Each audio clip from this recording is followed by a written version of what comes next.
സിന്ധുവിനോട് എനിക്ക് പറയാനുള്ളത്, സമരം നിർത്തി എന്നല്ല ഞാൻ പറയേണ്ടത്. സമരം മറ്റൊരു രൂപത്തിലേക്ക് ഞങ്ങൾ കൊണ്ടുപോവുകയാണ്.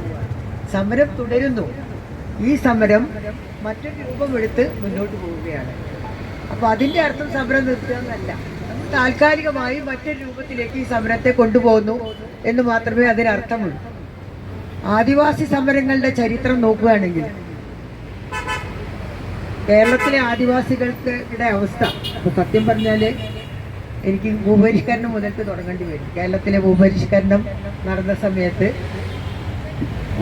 ഭൂമിയിൽ പണിയെടുക്കുന്നവന് ഭൂമി കിട്ടും, അല്ലെങ്കിൽ നമ്മൾ കൊയ്യും വയലെല്ലാം നമ്മുടേതാകും പൈകിളിയെ എന്ന് പറഞ്ഞൊരു കാലമുണ്ടായിരുന്നു.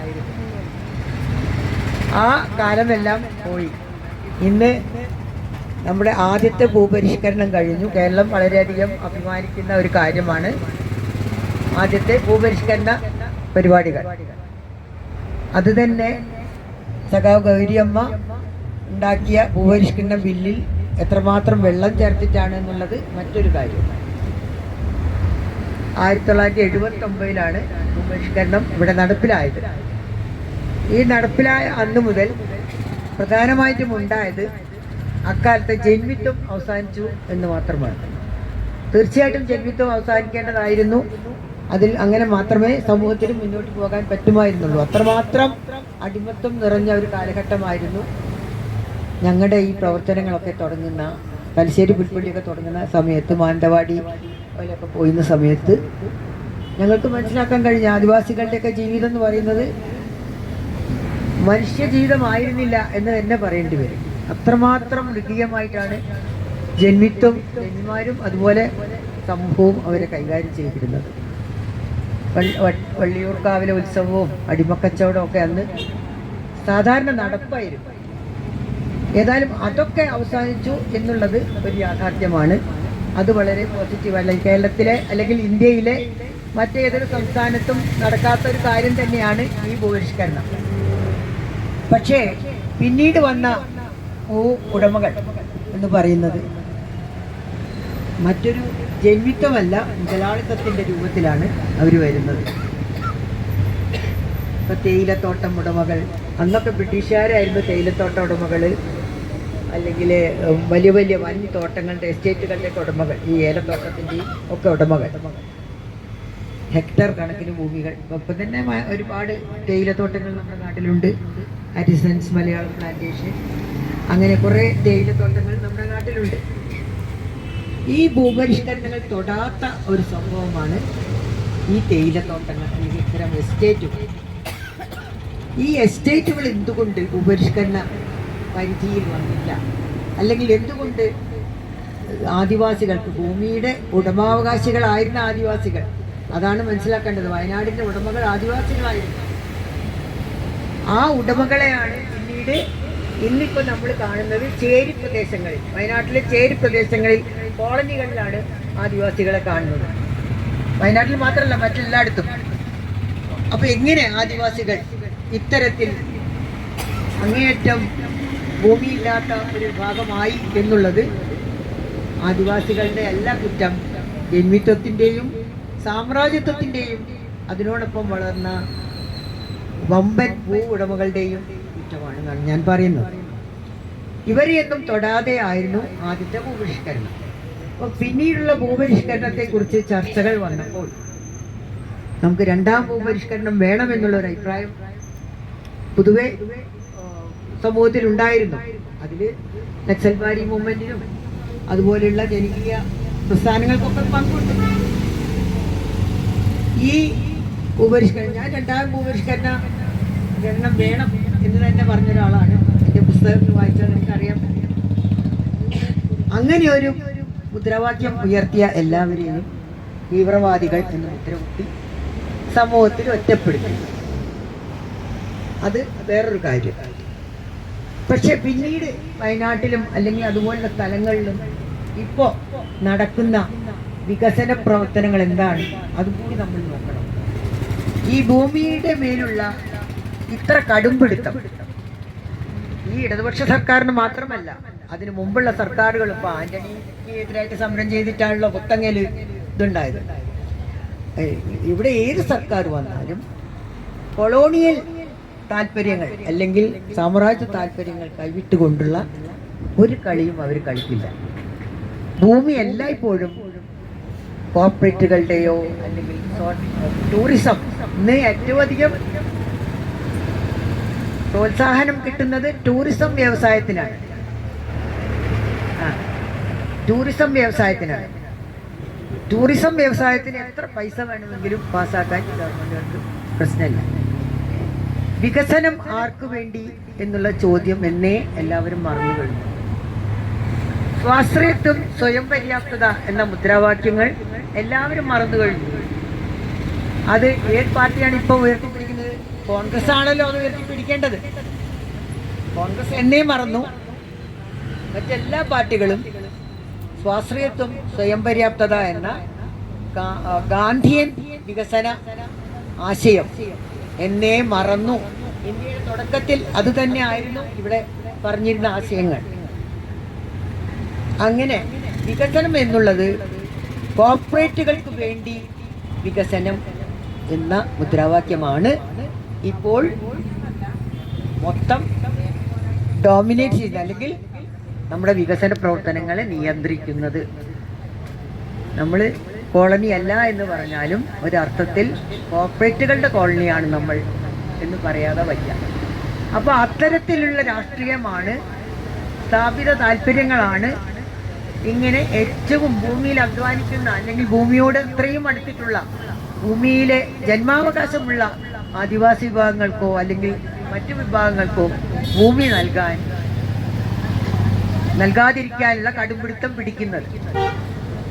അപ്പോൾ നമ്മൾ ഫൈറ്റ് ചെയ്യുന്നത്, ഇപ്പൊ ഈ സമരത്തിന്റെ ചരിത്രം തന്നെ എടുത്താൽ നമ്മൾ പോരാടുന്നത് അത്രയും ശക്തമായ ഒരു എന്താ പറയുക, ഈ ലോകം മുഴുവൻ ഭരിക്കുന്ന കോർപ്പറേറ്റ് താല്പര്യങ്ങളോടാണ് നമ്മൾ മല്ലടിക്കുന്നത് എന്ന് നമ്മൾ ആദ്യം മനസ്സിലാക്കണം. അപ്പൊ അതുകൊണ്ടാണ് എന്ത് തന്നെ സമരം ചെയ്താലും, ജനാധിപത്യ പ്രക്രിയയാണ് എന്ന് പറഞ്ഞാലും, ജനാധിപത്യ ഗവൺമെന്റ് ആണെന്ന് പറഞ്ഞാലും, ഒരു ഗവൺമെന്റിനും ഈ തരത്തിൽ ആദിവാസികൾക്ക് അനുകൂലമായോ അല്ലെങ്കിൽ സാധാരണ ജനങ്ങൾക്ക് അനുകൂലമായോ ഒരു നിലപാടെടുക്കാൻ പറ്റാത്തത്. അപ്പൊ ഞാൻ പറഞ്ഞു വരുന്നത്, ഈ അധികാരി വർഗത്തെ തോൽപ്പിക്കാൻ നമുക്ക് എന്തു വേണം? ഓരോരോ സ്റ്റെപ്പ്. ഇപ്പൊ ഞാൻ ഏതെങ്കിലും ഒരു പാർട്ടിയുടെ ആളല്ല, ഒരു പാർട്ടിയെയും ഞാൻ ആ രീതിയിൽ സപ്പോർട്ട് ചെയ്യുന്നുമില്ല. പക്ഷേ ഈ രാഷ്ട്രീയം, അതായത് വികസനത്തെക്കുറിച്ചുള്ള ഈ രാഷ്ട്രീയം, അതുമായിട്ട് വളരെ അടുത്ത് ബന്ധപ്പെട്ട് കിടക്കുന്നതാണ് ആദിവാസി പ്രശ്നം എന്നുള്ളത് കൊണ്ടാണ് ഞാനിത് പറയുന്നത്. അതുകൊണ്ട് ഇത്തരം സമരങ്ങൾ ഇനിയും ഇനിയും ധാരാളം ഉണ്ടായി വരണം. പക്ഷേ ഒരു വശത്ത് അങ്ങനെ നടക്കുമ്പോൾ മറുവശത്ത് ആദിവാസികളുടെയൊക്കെ പേര് പറഞ്ഞ് മാവോയിസ്റ്റുകൾ എന്ന് പറഞ്ഞൊരു വിഭാഗം കുറെ അക്രമ പ്രവർത്തനങ്ങൾ നടത്തുന്നുണ്ട്. അവരുടെ ഉദ്ദേശം എന്തായാലും അവർ ചെയ്യുന്നത് മറ്റൊരു തരത്തിലുള്ള ദ്രോഹ പ്രവർത്തനമാണെന്ന് പറയാതെ വയ്യ. സാധാരണ ജനങ്ങളെ സംഘടിപ്പിച്ച് അവർ സമരം ചെയ്ത് നേടിയെടുക്കുന്ന വിജയങ്ങൾ ജനാധിപത്യ മാർഗത്തിലൂടെ എന്ന് പറയുമ്പോൾ ജനാധിപത്യ മാർഗത്തെ ആണല്ലോ, ഇതൊക്കെ ജനാധിപത്യ മാർഗമാണ് നടത്തിക്കൊണ്ടിരിക്കുന്നത്. എന്നിട്ടും ഒന്നും നടക്കുന്നില്ലല്ലോ. പക്ഷേ എന്നാലും ആ ഒരു മാർഗമല്ലാതെ ഇന്ന് നമുക്ക് ഭരണകൂട ശക്തികളോട് പോരാടാൻ വേറെ വഴികളൊന്നുമില്ല എന്നൊരവസ്ഥ പോലും ഉണ്ട്. അതുകൊണ്ട് ഇപ്പം നമ്മൾ രണ്ടാമത്തെ ഒരു വഴിയായിട്ടുള്ള കോടതികളെ സമീപിച്ചിരിക്കുന്നു. കോടതികളിൽ നിന്ന് നീതി ലഭിച്ചേ തീരൂ എന്നുള്ള രീതിയിൽ നമുക്ക് പ്രവർത്തിക്കാം. പക്ഷെ അത് അവിടെയും ലഭിച്ചില്ലെങ്കിൽ ഇനിയും നമുക്ക് മറ്റ് പല സമരരൂപങ്ങളും ഏറ്റെടുക്കേണ്ടി വരും. പക്ഷെ അതൊക്കെ തന്നെ ജനകീയ സമരരൂപങ്ങളായിരിക്കണമെന്ന് മാത്രമേ എനിക്ക് പറയാനുള്ളൂ. അല്ലെങ്കിൽ കുറച്ച് ആൾക്കാർ ഗൂഢമായി പോയി അക്രമം നടത്തിക്കൊണ്ടൊന്നും സമരങ്ങളെ വിജയിപ്പിക്കാൻ പറ്റില്ല എന്ന് തന്നെയാണ് എനിക്ക് പറയാനുള്ളത്. അപ്പോൾ രണ്ടാം ഭൂപരിഷ്കരണത്തെക്കുറിച്ച് നമുക്ക് ക്യാമ്പയിൻ ചെയ്യണം. ഭൂപരിഷ്കരണം നടക്കണം ഈ നാട്ടിൽ. തേയിലത്തോട്ടങ്ങളും അതുപോലെയുള്ള വൻകിട ഹെക്ടേഴ്സും അടങ്ങിയിട്ടുള്ള ഭൂവുടമകളും അവരുടെയൊക്കെ ഭൂമി പൊതുസ്വത്താക്കി മാറ്റണം. പക്ഷെ ഇന്നിപ്പോൾ നമ്മുടെ സർക്കാർ, കേന്ദ്ര ഗവൺമെന്റ് എന്താ ചെയ്തുകൊണ്ടിരിക്കുന്നത്?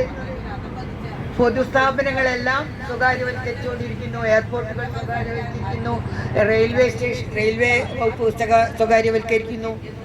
വിഴിഞ്ഞം എയർപോർട്ടിനെ കുറിച്ച് നിങ്ങൾക്ക് അല്ല, വിഴിഞ്ഞം തുറമുഖത്തിന്റെ കഥ നമുക്ക് എല്ലാവർക്കും അറിയാവുന്ന ഈ അടുത്ത കഥയാണ്. മത്സ്യത്തൊഴിലാളി വിഭാഗങ്ങൾ എത്ര സമരം ചെയ്തിട്ടും അവിടെ അദാനി തന്നെയാണ് ഭരിക്കുന്നത്. ഇപ്പൊ ശരിക്കും പറയുകയാണെങ്കിൽ കേരളം അദാനിയാണ് ഭരിക്കുന്നത് പറയും ഞാൻ. അദാനിയാണ് ഭരിക്കുന്നത്. ആര് ഭരണത്തിൽ വന്നാലും അദാനി ആയിരിക്കും ഭരിക്കുന്നത് എന്നുള്ളത് ഒരു യാഥാർത്ഥ്യമായിട്ട് മാറിക്കൊണ്ടിരിക്കുകയാണ്. ഒരു വശത്ത് സവർണ ഹിന്ദുത്വം നമ്മുടെ മേല് അവരുടെ വർഗീയ രാഷ്ട്രീയം അടിച്ചേൽപ്പിക്കുന്നു, ജനങ്ങളെ തമ്മിൽ അടുപ്പിക്കുന്നു, അവരുടെ ഭരണം നിലനിർത്താൻ വേണ്ടി അല്ലെങ്കിൽ അവരുടെ ആധിപത്യം നിലനിർത്താൻ വേണ്ടി. മറുവശത്ത് നമ്മുടെ സാമ്പത്തിക മേഖല മുഴുവനും കോർപ്പറേറ്റുകൾ, നമുക്കിവിടെ അദാനി, പ്രധാനമായിട്ടും അദാനി നമ്മൾ ഭരിച്ചുകൊണ്ടിരിക്കുന്നു. ഇവിടെ ശക്തമായ ഒരു ജനകീയ സമരം, എല്ലാ വിഭാഗങ്ങളുടെയും ഒരു വലിയ ജനകീയ സമരത്തിൻ്റെ സമയം അതിക്രമിച്ചു കഴിഞ്ഞിരിക്കുന്നു. പക്ഷേ മറ്റു പല ചരിത്രപരമായ കാരണങ്ങൾ കൊണ്ടും അത് കുറച്ച് മെല്ലെപ്പോക്ക് നടത്തുകയാണ്. എനിക്ക് തോന്നുന്നു അത് ഇനിയും വരും, നമ്മുടെ നാട്ടിൽ തന്നെയാണ്. അപ്പം അതുകൊണ്ട് ഈ ആദിവാസി സമരം അങ്ങേറ്റം ന്യായമായ നീതിപൂർവമായ സമരമാണ്. ഈ സമരം വിജയിക്കേണ്ടത് കേരളത്തിലെ മൊത്തം ജനങ്ങളുടെയും ആവശ്യമാണ്. ആ തരത്തിൽ നമുക്ക് ഈ പ്രശ്നം ഉയർത്താൻ പറ്റണം. അങ്ങനെ തന്നെ ഇത് വിജയിപ്പിക്കണം എന്നാണ് എനിക്ക് പറയാനുള്ളത്. ഏതായാലും ഒരു തെരഞ്ഞെടുപ്പ് വരുന്നുണ്ടല്ലോ, അപ്പം നമുക്കിതൊരു വലിയ ഇഷ്യൂ ആക്കി മാറ്റണം എന്ന് തന്നെയാണ് എനിക്ക് പറയാനുള്ളത്. അങ്ങനെയെങ്കിലും നമുക്ക് അധികാരത്തിലുള്ളവരെ എന്തെങ്കിലും കുറച്ച് കാര്യങ്ങളിൽ നമ്മളിപ്പോൾ നക്കാപ്പിച്ചക്ക് വേണ്ടിയാണ് കാത്തിരിക്കുന്നത്. നമുക്ക് കിട്ടത് അതൊന്നല്ല വേണ്ടത്. നമ്മളുടെ അവകാശമാണ്, ജന്മാവകാശമാണ്, ആദിവാസി വിഭാഗങ്ങളുടെ ജന്മാവകാശമാണ് ഇവിടെ കോർപ്പറേറ്റുകളും സർക്കാരും ഒക്കെ കൈയടക്കി വെച്ചിരിക്കുന്നതെന്നുള്ള ഒരു സത്യമുണ്ട്. അത് മനസ്സിലാക്കി നമ്മൾ വളരെ പക്വമായ രീതിയിൽ സമരങ്ങൾ ആസൂത്രണം ചെയ്യുകയും, സമരങ്ങൾ എന്ന് പറഞ്ഞാൽ ത്യാഗങ്ങൾ വേണ്ടിവരും, പലതും സഹിക്കേണ്ടി വരും, അത് ശരിയാണ്. പക്ഷെ സമരങ്ങൾ അവസാനം വിജയിക്കുക തന്നെ ചെയ്യും. അതാണ് എനിക്ക് പറയാനുള്ളത്. അതുകൊണ്ട് സമരം മാറ്റിവെച്ച് മറ്റൊരു രൂപത്തിലേക്ക് കൊണ്ടുപോയത് കൊണ്ട് ഒന്നുകൊണ്ടും നിരാശപ്പെടേണ്ടതില്ല. ഇനിയും ഇത് മുന്നോട്ട് പോകണം. ഇനിയും ഞാൻ ഇതുവരെ വന്നില്ലെങ്കിലും ഇനിയും എനിക്ക് ആവുന്നിടത്തോളം ഈ സമരത്തിൽ പങ്കെടുക്കാൻ ഞാൻ തയ്യാറാണ്. നിങ്ങളോടൊപ്പം ഉണ്ടാകും. അത്രമാത്രം പറഞ്ഞുകൊണ്ട് എൻ്റെ വാക്കുകൾ.